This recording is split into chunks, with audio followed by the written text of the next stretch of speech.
송생과학입니다. 오늘은 기체의 압력에 대해 배워보도록 하겠습니다. 뚜껑을 닫은 플라스틱 병을 찌그러뜨리기 힘든 까닭은 무엇일까요?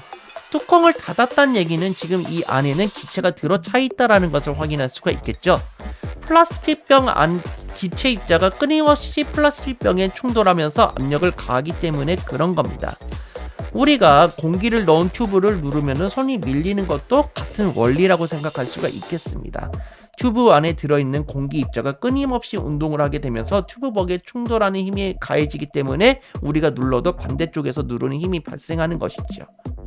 자, 그래서 페트병 뚜껑을 닫으면 누를 때 내부의 기체 압력으로 찌그러뜨리기 어렵게 되는 것입니다.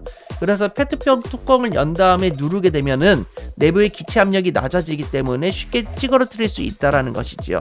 오늘은 이와 같은 기체 압력에 대해 배워보겠습니다.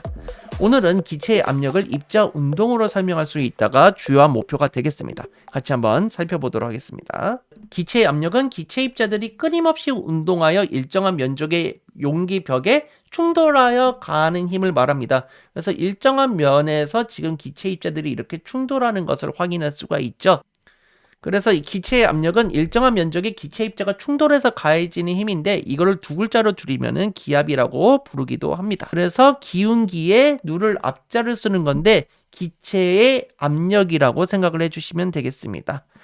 기체의 압력이 작용하는 방향은요, 기체 입자는 모든 방향으로 운동하면서 용기벽에 충돌하게 됩니다.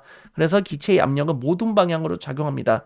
페트병이 잘 안 눌렸죠? 어느 방향으로 눌려도 잘 안 눌리는 이유 또한 이렇게 기체 입자가 모든 방향으로 벽에 충돌하고 있기 때문에 그런 겁니다. 자, 기체의 압력이 커지는 경우는 크게 세 가지가 있습니다. 기체 입자 수가 많아지거나 용기의 부피가 작아지거나 기체의 온도가 높아질수록 압력이 커지는 것을 알 수가 있습니다. 왜냐하면 충돌 횟수가 늘어나기 때문에 압력이 커지는 것인데요. 기체 입자 수를 먼저 살펴보겠는데 기체 입자 수가 적은 것보다 많은 쪽에서 벽면에 충돌하는 횟수가 더 많다라는 것을 알 수가 있습니다. 따라서 기체의 압력은 오른쪽이 조금 더 크다라는 것을 알 수가 있겠고요. 그리고 용기의 부피가 줄어들수록 당연히 압력이 커지는 겁니다. 왜냐면은 충돌 횟수가 부피가 작을수록 더 많이 일어나고 있는 것을 확인할 수가 있는 거죠. 기체의 온도 같은 경우도 마찬가지예요. 온도가 높을수록 더 빨리 움직이면서 충돌을 하고 있기 때문에 이렇게 충돌 횟수가 증가하게 되면서 기체의 압력이 커지게 되는 것입니다. 자, 그래서 우리가 다른 방향으로도 한번 생각해 볼 텐데 찌그러진 공에다 공기를 넣을 때를 생각을 해볼게요. 그래서 찌그러진 농구공에 공기를 넣었다라는 것은요, 농구공 속 기체 입자 수가 증가했다라는 거예요. 기체 입자 수가 증가했기 때문에 충돌 횟수가 증가하게 되는 거고 농구공 속의 내부 공기의 압력이 순간적으로 증가하게 됩니다. 이 늘어난 압력만큼 바깥쪽으로 밀어내는 힘이 더 커지기 때문에 농구공이 사방으로 팽팽하게 부풀어 오르는 것을 확인할 수가 있는 겁니다. 따라서 공기 입자가 많을수록 농구벽에 더 많이 충돌하여 공기의 압력이 커진다라는 것을 확인할 수가 있겠고요. 공기가 빠진 농구공은요, 용기벽에 충돌하는 기체 입자가 더 적기 때문에 누르기 쉬워진다라는 것을 확인할 수가 있겠습니다. 따라서 그 공기 입자가 충분하게 들어있는 농구공은 누르기가 힘들지만 공기 입자가 조금 빠진 그 공기 입자가 적은 농구공은 이렇게 누르기가 쉽다라는 것을 확인할 수 있죠. 자, 여기 있는 과학자가 혹시 누군지 아십니까? 그렇죠. 토리첼리라는 과학자입니다.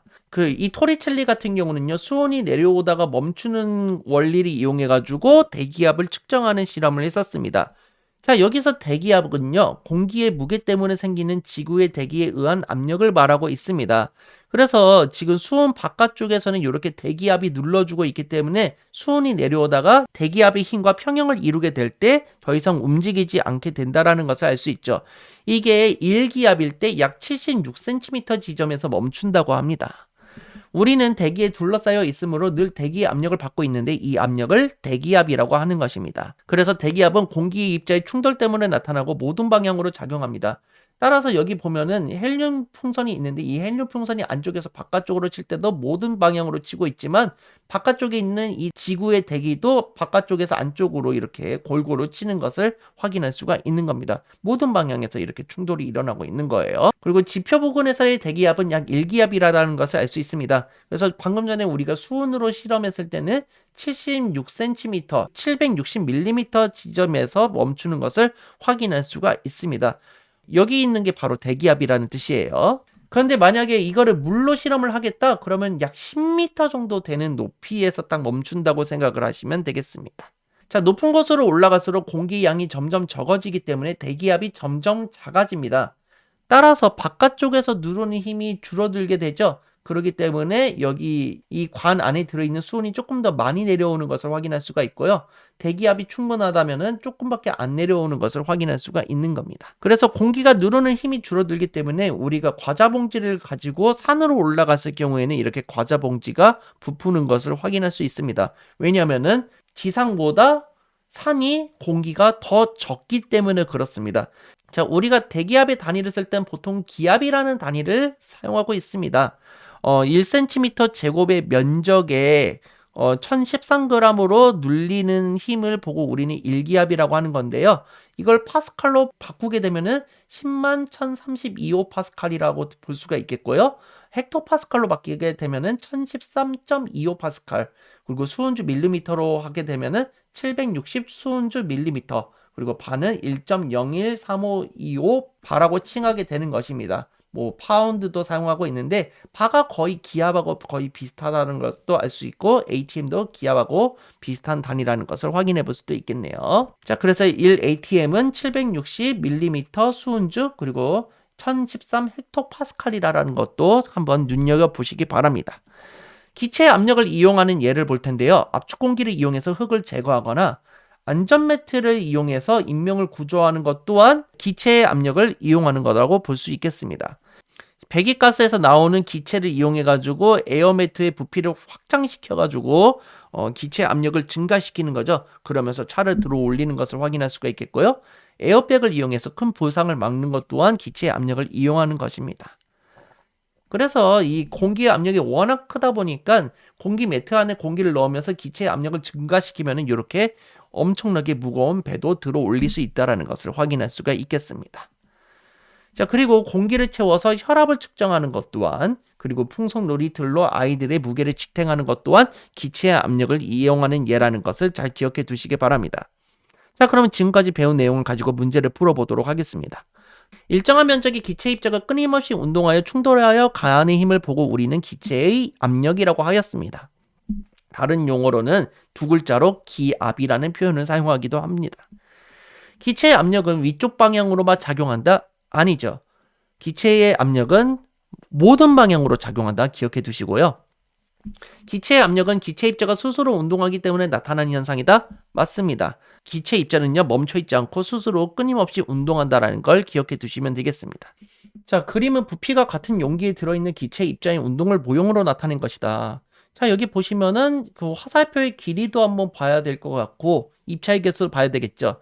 지금은 입자의 개수가 6개, 4개죠. 그리고 여기서는 6개인데 이 화살표의 길이가 더 크다라는 것을 알 수가 있어요. 그렇다는 얘기는 온도가 더 높다라는 것도 파악을 할 수가 있겠죠. 이때 압력을 비교해 보자고 합니다. 가장 큰 거는 다겠죠. 그리고 같은 입자의 개수지만 조금 느린 가가 두 번째일 거고요. 그리고 마지막은 입자의 개수가 적으면서 온도도 낮은 나가 가장 적은 압력을 가지고 있다는 걸 볼 수가 있겠습니다. 자, 풍선 안에 공기 분자의 수가 많아지면은 풍선 안에 공기의 압력은 커진다라는 것을 알 수 있습니다. 따라서 풍선이 커지는 것을 확인할 수 있겠고요. 자동차 타이어에 공기를 넣으면은 타이어가 팽팽해지는 것은 기체 입자가 타이어 안에 충돌하는 횟수가 증가하기 때문이죠. 그러면서 기체의 압력이 커지게 되면서 부풀어 오른다라는 것 기억해 두시면 되겠습니다. 자, 기체의 압력에 관한 설명으로 옳지 않은 것은 답은 몇 번일까요?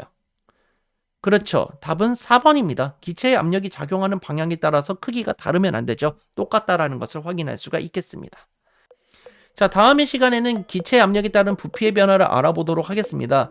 보일의 법칙에 대해 알아보도록 할 텐데 여기 잠수부가 내뿜는 공기방울의 크기가 위쪽으로 올라갈수록 점점 커지는 것을 알 수 있습니다. 그 이유도 같이 한번 배워보도록 하겠습니다. 자, 이 영상이 즐거우셨다면 좋아요, 구독하기 부탁드리겠습니다. 여러분 감사합니다. 송바.